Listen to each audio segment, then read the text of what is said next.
먹는 약은 간에서 일부 해독되고 간을 거치거나 콩팥을 거쳐서 일부 용량만 이제 몸에서 흡수돼가지고 받아들이는 거에 비해 정맥주사는 엄청 세고 효과도 빠릅니다. 근데 수액을 너무 맞으면 붓거나 몸무게가 늘어버리는 수가 있어. 부종 때문에. 수액은 100%죠. 다이렉트로 심장에 쏴준다고 생각하면 돼요. 정말 세죠. 수액은 솔직히 포도당 들어간 거가 직방이에요. 왜냐하면 술을 깨게 만드는 숙취를 해소시키는 물질이 포도당이고, 감기 몸살은 아미노산, 체력이 받쳐줘야 되니까 아미노산 베이스가 좋죠. 그래서 진짜 이거 진짜 좋다. 아미노산 수액 진짜 좋습니다. 비타민오일 짱이에요. 그래서 높게 매달수록 좋고, 그거를 이제 손에 들고 심장 높이랑 비슷하면 심장이 이깁니다. 그러니까 심장이 뿜어내는 혈류가 수액으로 들어가게 되는 거죠. 술을 맞으면 안 되는 사람들이 있어. 급성염증. 바이러스는 사실 바이러스 자체가 무서운 게 아니야. 바이러스가 면역을 억제시키고 2차 감염, 세컨더리 인펙션 때문에 다들 문제가 생기는 거거든. 그게 이제 전신 모세혈관에서 다 일어난다고 생각해봐. 온몸이 이제 염증 덩어리가 되고 그게 파괴돼서 죽는 거야. 그게 진짜 무서운 거지.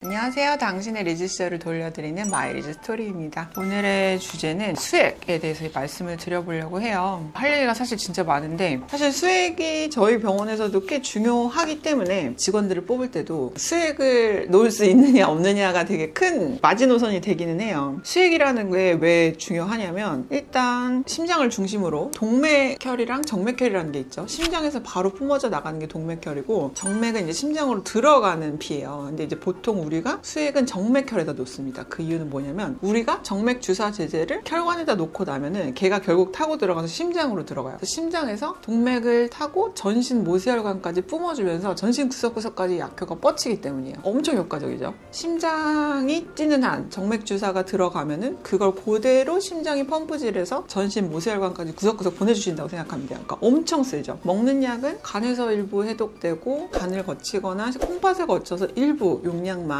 이제 몸에서 흡수돼가지고 받아들이는 거에 비해 정맥 주사는 엄청 세고 효과도 빠릅니다. 그래서 사실 수액 주사가 굉장히 좋고 효과적이에요. 그냥 뭐 하루에 한 번씩 맞아도 되는 거예요? 맞아도 돼, 사실은. 근데 이제 노인 같은 경우는, 우리는 이제 젊으니까 콩팥이나 간에서 이제 수액을 이제 걸러가지고 소변으로 배출되는 게 활발하니까 괜찮거든. 이제 수액을 너무 맞으면 붓거나 몸무게가 늘어버리는 수가 있어. 부종 때문에. 최대 용량이 정해져 있어. 하루에 몇 리터. 그래서 병원에서도 그 줄 때 하루에 1리터, 하루에 2리터 뭐 이런 식으로 정해놔. 그 용량 안에서만 주게. 근데 영양제 먹는 거랑 수액 막는 거랑 해서 왜 얘기하는 분들 있잖아요. 그거랑 조금 다 달라요. 왜냐하면은 사람마다 똑같은 걸 먹어도 흡수를 어느 정도 시킬 수 있는 사람이 있고 아닌 사람이 있거든요. 대표적으로 다낭성인 분들, 아무리 먹어도 몸이 긴장 상태이기 때문에 당이나 이런 콜레스테롤 같은 게 조절이 안 되게 무작위적으로 흡수가 된단 말이에요. 근데 이제 글루파 같은 거 먹고 나면 조절이 돼가지고 수치도 떨어지고 이제 흡수율이 달라지는 거죠. 몸에서 이제 약을 먹여서 흡수율을 떨어뜨리는 거예요. 사람마다 흡수율이 좀 다르기 때문에 먹는 약은 사람마다 개인차가 좀 있어요. 용량이 어느 정도 누적돼야 되는지가 좀 차이가 있고, 수액은 100%죠. 다이렉트로 심장에 쏴준다고 생각하면 돼요. 정말 세죠.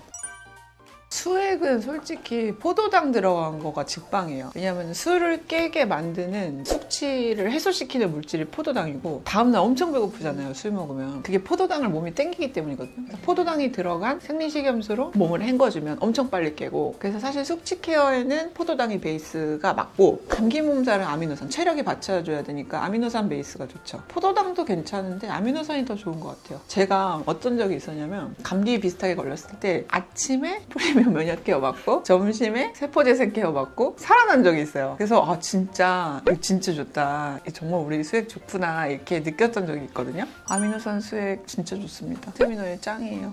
그런 수액의 종류는 되게 많은데, 그러니까 수술할 때는 꼭 핫소를 주는 게 좋아. 전해질이 깨지기 때문에. 왜냐면 피를 많이 흘려서. 근데 이제 당뇨나 뭐가 있으면은 덱스트로나 포도당이 들어가는 건 좀 피하는 게 좋고, 그리고 보통 산모들이 이제 입덧이나 이런 걸로 오면은 그냥 NS 주는 게 좋지. 몸을 헹궈주는 용으로. 보통 영양수액은 베이스가 아미노산이지. 왜냐면 아미노산이 단백질이잖아. 고기를 먹은 것과 같은 효과가 더 반짝 나게 되지. 저희 병원은 사실 여성병원이니까 스태미너를 위한 수액이 많고요. 산모들 입덧 수액도 있고, 그리고 숙취에서도 많고. 우리 지금 이벤트 수액 뭐 있지? 세포재생이랑 숙취 케어랑 멀티블루랑 다 있네요. 에너지 업시키는 거랑 숙취 해소하는 거랑 피부 맑게 하는 거랑 3개 다 지금 이벤트 중입니다. 저희 병원 오셔서 맞으셔도 좋아요.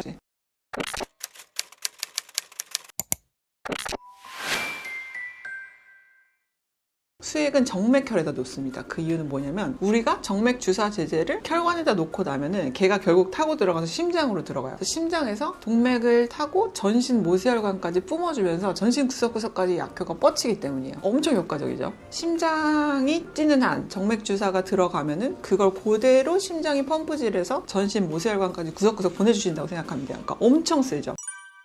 근데 수액 들어갈 때 가슴이 너무 답답하다. 숨쉬기가 힘들다. 이제 사람마다 또 혈액이 흐르는 속도가 다 다르거든. 근데 그거보다 빠르게 들어가면은 심장이 버거운 거야. 오버도즈가 들어가니까 얘가 계속 펌프질을 해줘야 되잖아. 그래서 약간 나이가 있으신 분들은 느리게 틀어줘야 돼. 보통은 이제 외국 같은 데 보면 병원 에피소드 본 적 있어요? 다 상체 위로 올려놔. 외국은 침대를 다 세워놔. 그게 사실은 심장을 좀 위로 올려가지고 플루이드도 좀 빨리 내려가게 하는 그런 게 있고, 이렇게 위로 올려놓으면은 흡인성 폐렴 같은 게 안 생겨요. 근데 보통 우리나라 요양병원이나 어르신들은 다 눕혀놓잖아. 그러면 이제 콧줄로 식사하거나 이러다가 폐에 걸려서 ICU 내려가는 경우도 꽤 많거든. 근데 우리는 문화가 누워있어야 편하다고 느끼니까 자꾸 눕히려고 하는데, 사실은 좀 합병증이 안 생기려면 상체를 세워놓는 게 좋지. 그래서 내가 그걸 보고서 아, 문화가 진짜 다르구나 라고 느꼈었어. NS 같은 경우는 빨리 틀어도 팔 안 아프잖아요.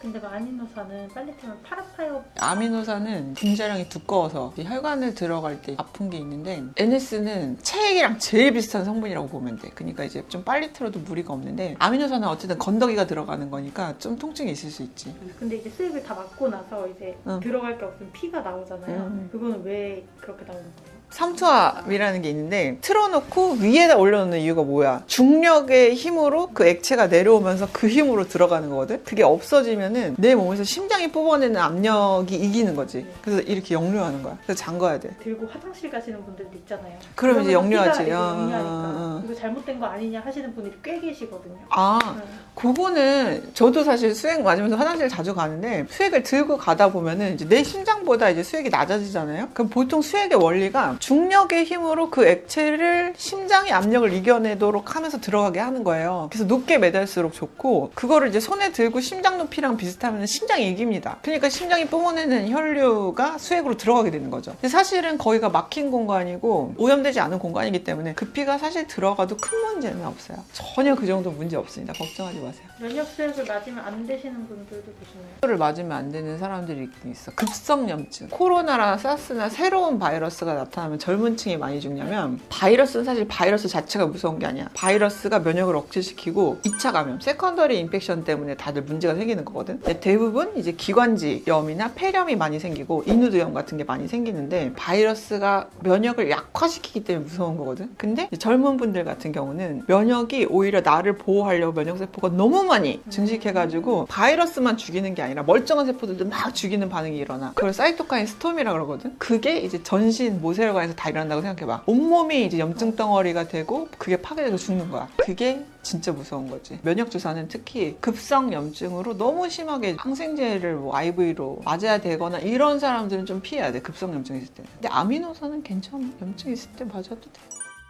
이제 이번에는 수액에 대해서 말씀을 드려봤는데 정말 좋습니다. 수액은 정말 명약 중에 명약이죠. 사실 웬만한 보약 먹는 것보다 수액 꾸준히 맞는 게 훨씬 좋을 수도 있어요. 그리고 수액이 또 이제 케이스별로, 환자군별로 맞으면 되는 수액과 안 되는 수액도 종류가 좀 있습니다. 그러니까 전문가의 판단하에 요령 있게 나한테 맞는 수액을 골라서 맞는 것도 좋을 것 같습니다. 또 다음에도 재밌는 주제로 찾아뵙겠습니다. 감사합니다.